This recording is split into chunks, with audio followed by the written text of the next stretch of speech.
Eh bien, bonjour à tous, j'espère que vous allez bien. Pour ma part, ça va super. Je suis très content d'être avec vous aujourd'hui à travers cette première vidéo sur la chaîne où, comme vous l'avez vu dans le titre, on va aborder le sujet de la structure de marché. Alors, sujet que j'ai décidé de scinder en deux vidéos car assez vaste et surtout très important à comprendre.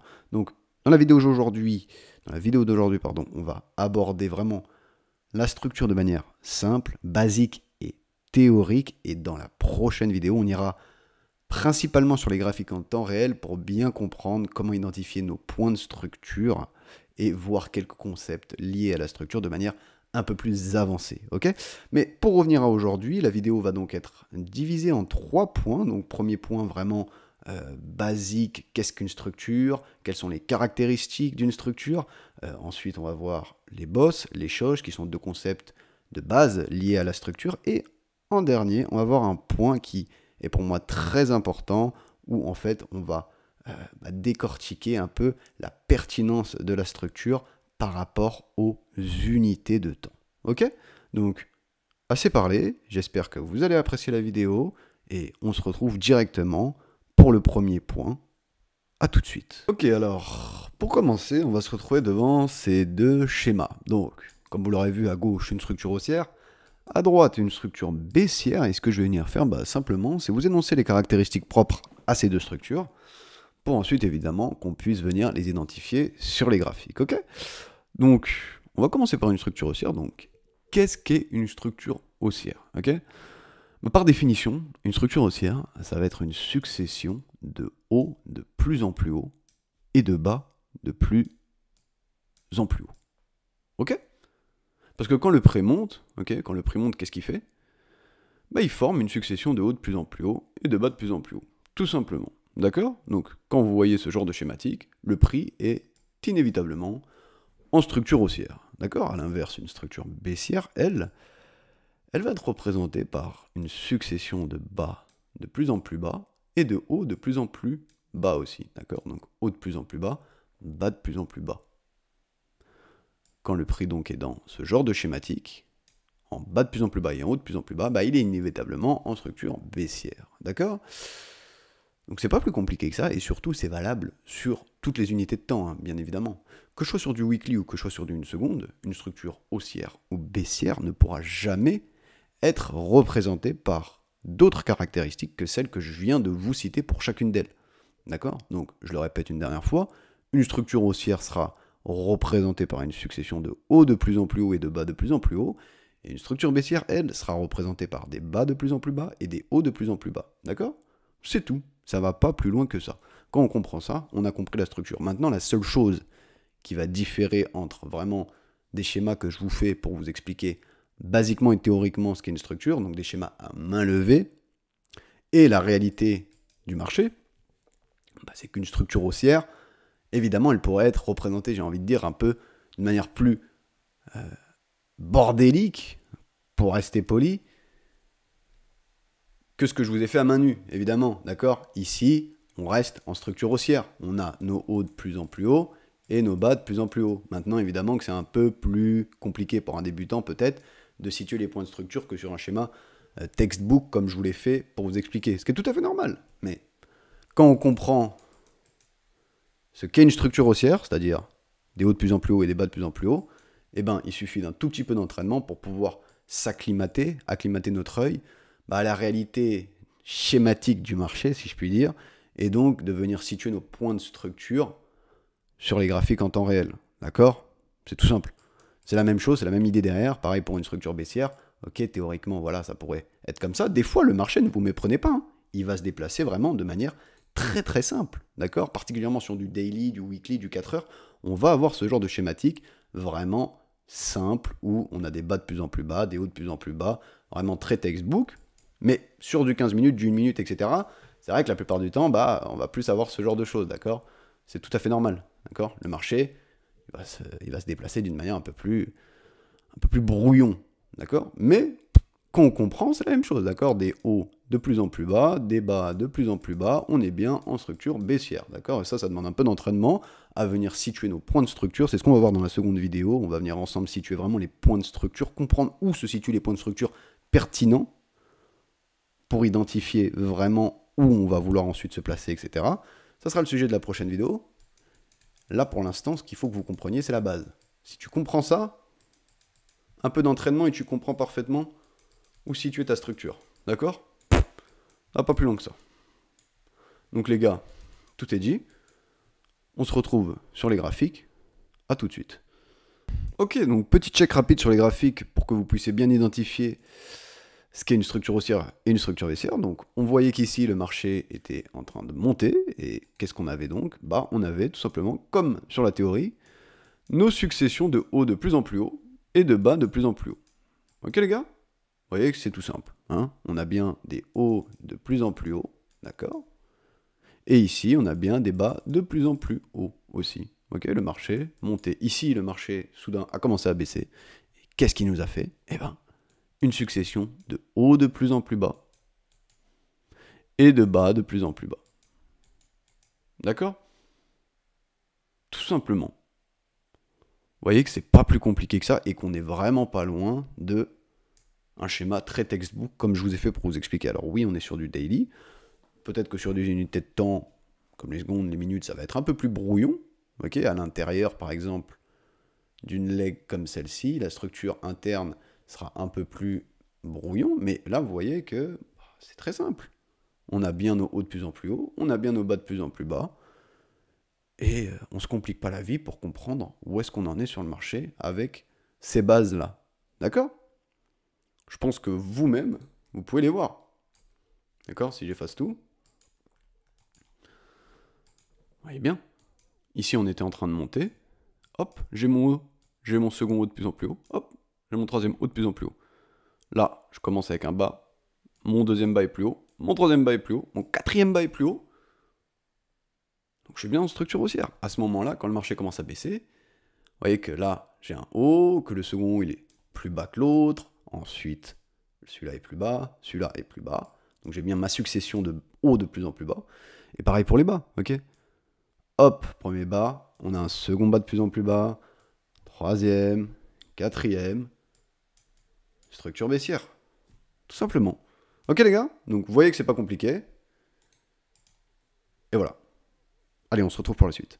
Ok, alors maintenant on va passer sur les boss et les shosh. Donc, qu'est-ce que ça veut dire un boss? Qu'est-ce que ça veut dire un shosh? Quelle est la différence entre les deux? Et comment évidemment venir les identifier sur un graphique, ok? Donc on va commencer par les boss. Donc boss déjà, qu'est-ce que ça veut dire? Ça veut dire break of structure en anglais, c'est les initiales de break of structure, qui veut dire en français, vous l'aurez compris, cassure de structure. Donc pourquoi cassure de structure? Bah, c'est très simple.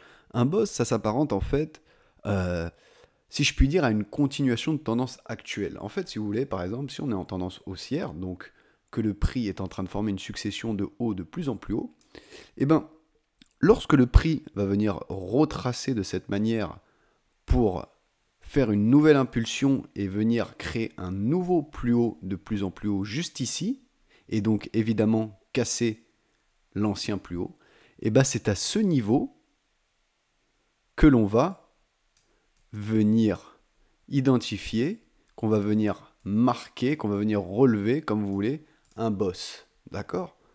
Tout simplement. Donc évidemment, ici j'en ai un, et ici j'en ai un. D'accord? C'est tout simple. En tendance baissière, vous voyez, on forme des bas de plus en plus bas, et là, le prix retrace, et il en crée un nouveau de plus bas. D'accord? Donc en créant un nouveau plus bas par le biais de cette impulsion, forcément, il va casser le dernier plus bas qui était à ce moment-là. Je vais effacer pour que vous voyez. À ce moment-là, notre structure, elle se situe là. D'accord? Ici, on a le dernier plus bas de plus en plus bas. Le marché retrace, il vient le casser et en créer un nouveau. D'accord? Donc, maintenant, le point de structure, le nouveau point de structure, il est ici, et celui-là, bah, il a été cassé par cette impulsion. Et donc, cette impulsion qui a cassé ce dernier plus bas de plus en plus bas, eh ben, on va, à ce niveau, au niveau de la cassure du dernier plus bas, notifier un boss. D'accord? Et ensuite, le marché, bah, il va continuer sa vie, etc. D'accord? Donc là, sur le schéma que je viens de faire, il y aurait un nouveau boss ici, par exemple, et ici. D'accord? C'est tout simple. Quand le marché continue la tendance dans laquelle il est en train de naviguer, si je puis dire, et ben, à chaque fois qu'on va créer un nouveau plus haut de plus en plus haut en tendance haussière, ou un plus bas de plus en plus bas en tendance baissière, et ben on aura un boss, d'accord? Boss, ici le marché retrace, il continue, il crée un nouveau plus haut, ok? Hop, forcément il y aura un boss, d'accord? Et ainsi de suite, boss, etc. Boss, boss, ok? C'est tout simple. Maintenant, pour ce qui est des choches, bah, c'est l'inverse, d'accord? On va prendre l'exemple d'une tendance. Bon, déjà, qu'est-ce que c'est un choche? C'est les initiales de changement de caractère, d'accord? Changement de caractère en anglais, change of character. Donc, pourquoi changement de caractère? Bah, comme je vous l'ai dit, c'est l'inverse. Donc, on prend l'exemple d'une tendance haussière, une structure haussière où le prix donc crée des plus hauts de plus en plus haut et des plus bas de plus en plus haut, et que bah, le prix, soudain, au lieu de retracer et refaire un nouveau plus haut comme la tendance le voudrait pour qu'elle continue, eh ben, il va tout simplement venir casser le dernier plus bas de plus en plus haut, ok? À ce niveau-là. Et donc, bah, théoriquement, on n'est plus en tendance haussière, parce que si on aurait été en tendance haussière, ici, le prix, il aurait dû créer un nouveau plus bas de plus en plus haut, et créer un nouveau plus haut, d'accord? Donc, au vu qu'il ne fait pas ça, il casse le dernier plus bas, et donc il change de structure, il change de caractère entre guillemets. D'accord?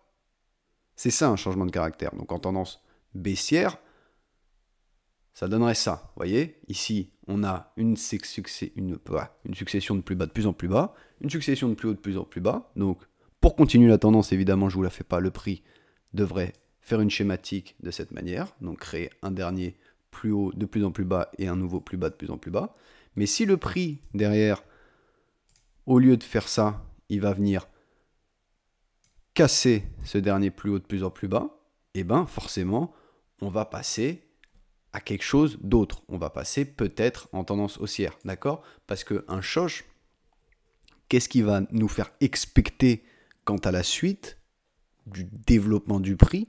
C'est que potentiellement, bah, on va changer de tendance, d'accord? Ici, on était en tendance haussière, le prix a cassé le dernier plus bas, le dernier point de structure qui soutenait cette tendance haussière, et bien potentiellement le prix va désormais commencer à changer de structure et à devenir baissier, d'accord? Pareil, en tendance haussière, évidemment, ici, le prix pourrait, en tendance baissière, avec un choche haussier, le prix pourrait commencer à devenir haussier à ce niveau, d'accord? Ce ne sont que des expectations, ce ne sont que des théories qui sont évidemment confirmées à maintes reprises sur les marchés. Maintenant, c'est pas parce que on est en tendance haussière que là on a un choche que forcément on va partir baissier, et inversement, c'est pas parce qu'on est baissier que tout d'un coup, là qu'on a un choche, on va remonter et on va être haussier. Non, c'est un peu plus compliqué que ça, mais c'est pour vous expliquer grosso modo à quoi on peut s'attendre, ou en tout cas, qu'est-ce que peut venir insinuer un changement de caractère. D'accord? Donc, je récapitule. Pour les boss, on était vraiment sur une continuation de structure actuelle. Donc, à chaque fois qu'on crée un nouveau plus haut de plus en plus haut ou un nouveau plus bas de plus en plus bas, eh ben, on a un boss au niveau de la cassure de structure. Donc, la cassure du dernier plus haut de plus en plus haut ou du dernier plus bas de plus en plus bas. D'accord? Ici, on a un boss. Ici, on a un boss. Et on en aurait eu ici, ici et ici. Voilà, tout simplement. Et pour les changements de caractère, donc c'est l'inverse. Si on est en structure haussière, eh ben c'est lorsque le prix va venir impulser et casser le dernier point de structure, le dernier plus bas de plus en plus haut, que l'on va déterminer, que l'on va pointer, que l'on va marquer notre choche ici. D'accord? Tout simplement, en tendance baissière, ça donnerait ceci. D'accord? On est en tendance baissière, le dernier plus haut de plus en plus bas se fait casser. Au niveau de cette cassure, on a ce que l'on appelle un choche, d'accord? Avec potentiellement, ensuite, un changement de structure. Ok? C'est tout simple. C'est tout simple. Donc on va passer sur les exemples au niveau des graphiques. Je vous dis à tout de suite. Ok, donc on se retrouve sur la même portion de graphique qu'on a pris pour la structure. On va voir ce que les boss et les choches peuvent représenter sur un graphique en temps réel. Donc, ici, on était bien en structure haussière, comme on l'a vu tout à l'heure. Donc, forcément, qu'est-ce qu'on avait? On avait des boss, ok? Hop, le marché retrace, impulsion, création d'un nouveau plus haut par rapport à l'ancien plus haut. Et bah j'ai mon boss, ok? Hop, là, ici, qu'est-ce que fait le marché? Il retrace, il retrace, il retrace, il retrace. Impulsion, création d'un nouveau plus haut, cassure de l'ancien plus haut, logiquement. Et qu'est-ce qu'on a au niveau de la cassure? Un break of structure. Tout simplement pareil en tendance baissière. Hop, impulsion. Le marché retrace. Qu'est-ce qu'il fait? Il impulse. Il casse le dernier plus bas. Il en crée un nouveau. J'ai mon boss. Encore une fois, retracement. Impulsion du marché pour en créer un nouveau de plus bas. Et bah j'ai mon break of structure. Tout simplement les gars, ça va pas plus loin que ça. Ok? Je pense que vous pouvez le visualiser aussi bien que moi. Maintenant, qu'est-ce qu'on va voir? On va voir le shosh. Bah, où est-ce qu'on en avait un de shosh, à votre avis? Là, qu'est-ce qu'on faisait? On créait des bosses, on créait des hauts de plus en plus haut. Tout d'un coup, on retrace. On n'arrive pas à créer un nouveau plus haut que celui-là. Hein? Normalement, on aurait dû pour continuer plus haut, mais on ne le fait pas. Qu'est-ce qu'on fait? On retrace, on impulse, on fail de créer un nouveau plus haut. Le marché retrace à la baisse.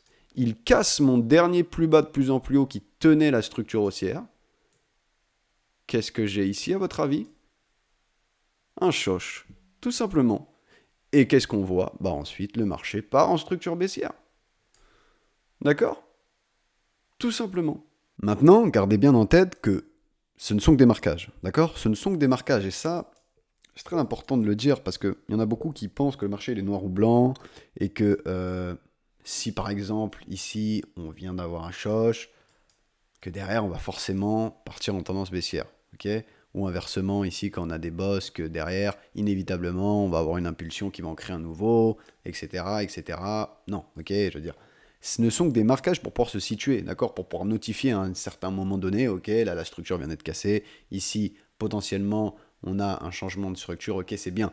Mais on ne peut pas baser notre analyse sur ça, et surtout, comme on va le voir dans le point suivant, on va avoir un degré de pertinence entre les unités de temps sur les bosses, sur les shosh, etc. D'accord?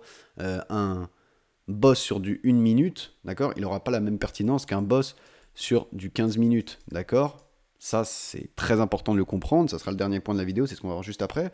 Mais vraiment, je tenais à faire cet aparté parce que les bosses et les shosh, ce ne sont que des marquages, d'accord? Le marché, il pourrait très bien ici faire un shosh et au final continuer sa tendance haussière par la suite, d'accord? Et pas du tout venir se cracher après le shosh, ok?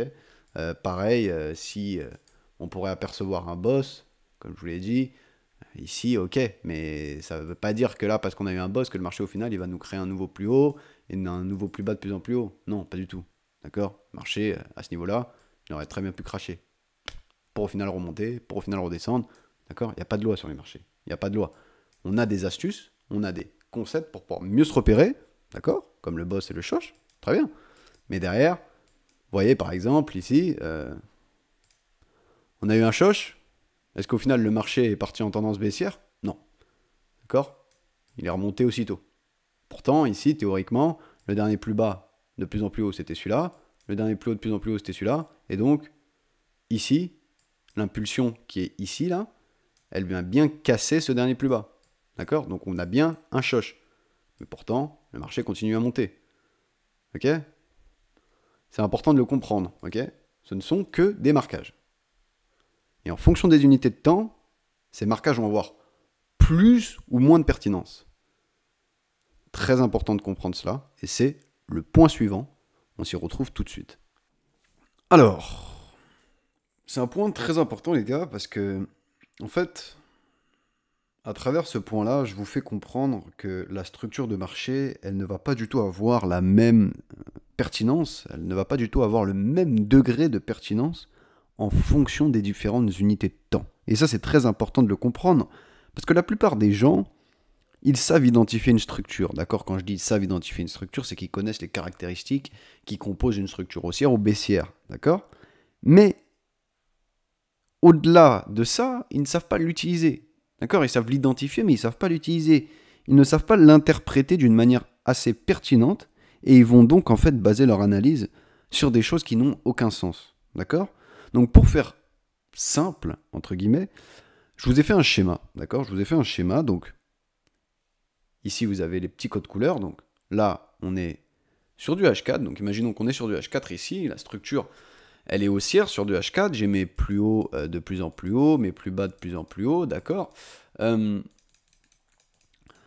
Et à l'intérieur de cette structure H4, je vous ai dessiné, je vous ai schématisé le parcours, la structure du prix sur du M15, d'accord. Donc dans cette structure H4, forcément, si j'irais sur du M15, qu'est-ce que ça donnerait, en gros, d'accord. Donc, vous voyez que quand on est haussier sur du H4, quand on a une impulsion haussière sur du H4 plutôt que haussier, quand on a une impulsion haussière sur du H4, bah forcément, à l'intérieur de cette impulsion haussière sur du H4, on va avoir une schématique de structure haussière sur du M15. Hein, c'est logique, on va être haussier sur du M15 quand on a une impulsion haussière sur du H4. Et à l'inverse, donc, quand on a une impulsion baissière, donc ici dans cette structure haussière sur du H4, quand on a un retracement sur du H4, eh ben on va avoir une schématique de structure baissière sur du M15. Hein, on va baisser, on va être en structure baissière sur du M15. D'accord. Donc jusque-là, tout est très logique. Okay, quand on monte sur du H4, bah forcément, on est haussier sur du M15, et quand on baisse un peu, bah forcément, on est baissier. D'accord. Maintenant, si on prend cette partie de price action là que je vous ai schématisé en plus la structure M1 à l'intérieur de tout ça. Donc ici, sur du H4, on a une impulsion haussière. Dans cette impulsion haussière, forcément, sur du M15, on est haussier, vous voyez. Et donc à l'intérieur, ici, très précisément, j'aurais pu le dessiner partout, mais j'allais pas le faire pour pas que ça soit trop brouillon. Ici, vous voyez que j'ai fait le parcours structurel, le schéma du prix sur du M1. D'accord? Et donc, qu'est-ce qu'on va voir à l'intérieur de ce schéma de prix sur du M1?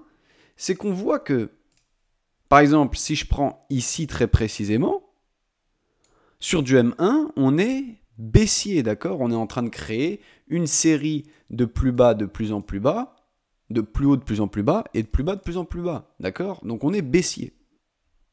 Si moi je suis un mec qui trade sur du M1, et que donc je suis sur l'unité de temps M1, bah ce que je vais avoir en face des yeux, c'est une structure baissière. Et donc si je sais l'identifier, bah, je vais me dire, ok, on est baissier. Ok?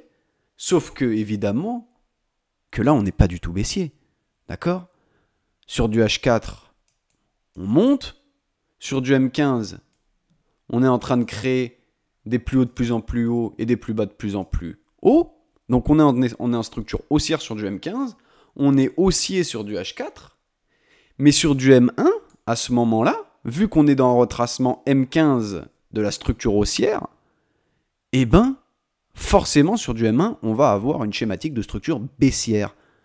Et donc, si on n'a pas pris l'information sur des unités de temps où la structure est réellement pertinente, eh ben, on va arriver sur du M1 et qu'est-ce qu'on va voir?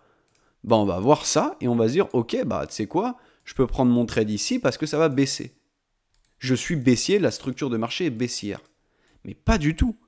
Pas du tout, d'accord? Et un mec qui espérerait, par exemple, prendre un trade ici, à ce niveau, quand le prix remonte dans son POI, eh ben, il se ferait sortir directement. Il se ferait SL directement. Un mec qui prendrait un trade ici, il mangerait pendant une seule minute, et après, il se ferait soit BE, soit SL aussi. D'accord?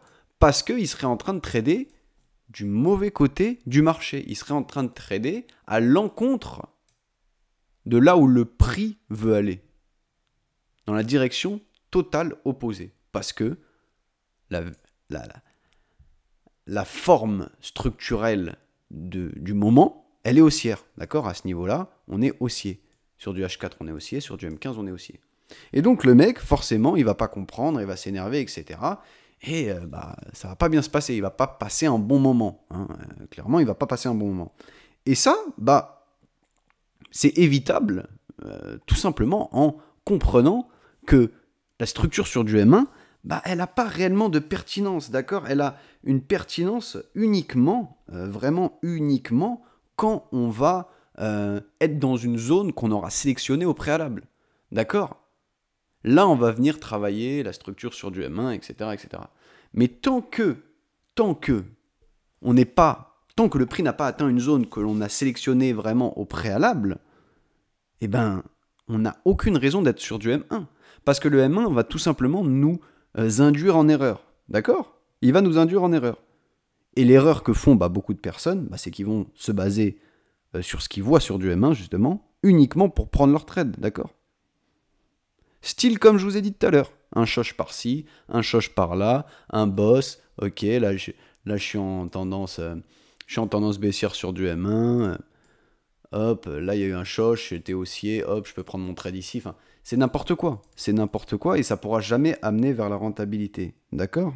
Comme je l'ai dit, en dehors des zones où l'on sait que potentiellement le marché va nous donner des occasions de rentrer en position, la structure sur du M1, elle n'a aucune pertinence, d'accord? Comme le démontre le graphique, on peut être soi-disant baissier sur du M1 alors que tout porte le prix vers le haut, d'accord? Et inversement, on pourrait être haussier sur du M1 alors que tout porte le prix vers le bas parce que la puissance est à ce moment-là, sur du 4 heures, sur du 15 minutes, etc., baissière. Ok?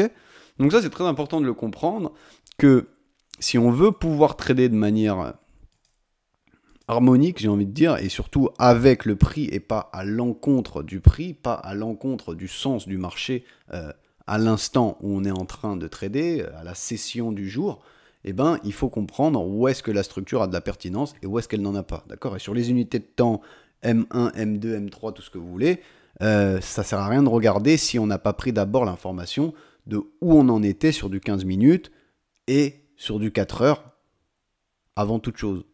Ok?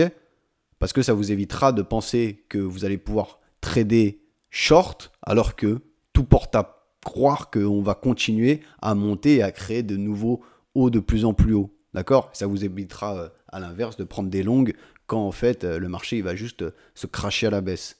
D'accord? Ça c'est très important et comme je l'ai dit, le M1 évidemment il est très important aussi, hein, mais on va venir travailler sur du M1, même sur des secondes, même sur du 5 secondes, mais dans des zones où en fait on sait qu'on va prendre une occasion, d'accord? Où on sait que évidemment là le prix il va nous faire quelque chose d'intéressant, donc pour être le plus précis possible, on va venir dégrader en unités de temps et on va venir sur des unités de temps faibles comme le M1, les 1 seconde, les 5 secondes, etc. 1 seconde peut-être pas, mais 5 secondes, 15 secondes, etc.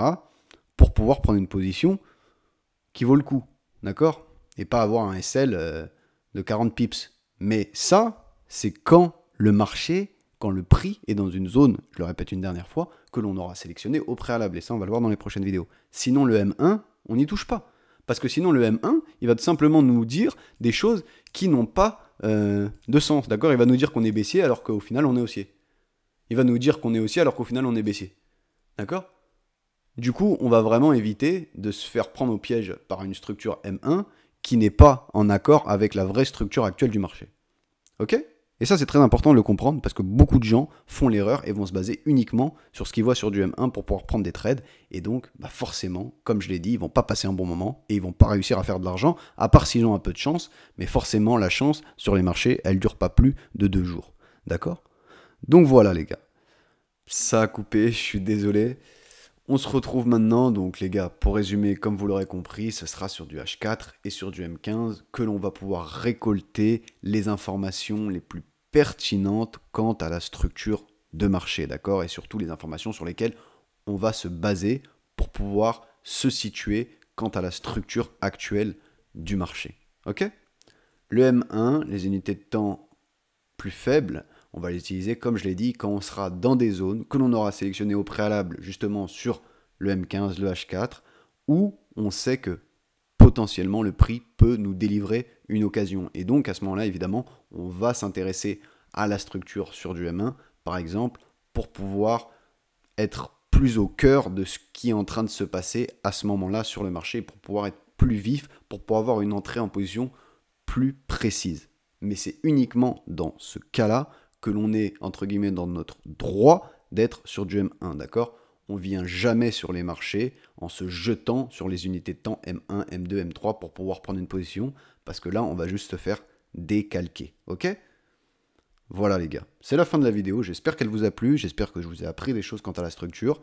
La prochaine vidéo sur ce sujet arrive très bientôt, donc n'hésitez pas à vous abonner à la chaîne, n'hésitez pas à lâcher un pouce bleu si cette vidéo vous a plu, ça me fera extrêmement plaisir. Et surtout, n'hésitez pas à poser des questions dans l'espace commentaire qui est fait pour. Je me ferai un plaisir de vous répondre si vous en avez. Hein. Bien sûr, n'hésitez pas.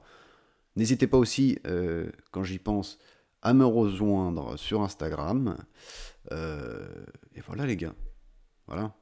Sur Instagram, je poste les trades que je prends, etc. Donc n'hésitez pas à me rejoindre. C'est gratuit. Je vous embrasse, prenez soin de vous, tradez tranquillement, ne faites pas de bêtises sur les marchés. Le trading, c'est quelque chose qui demande énormément de patience et de calme, ne l'oubliez pas. Donc, on n'est pas là pour se précipiter. Et d'ici là, je vous souhaite que des bonnes choses. On se retrouve très bientôt les gars. Tchuss.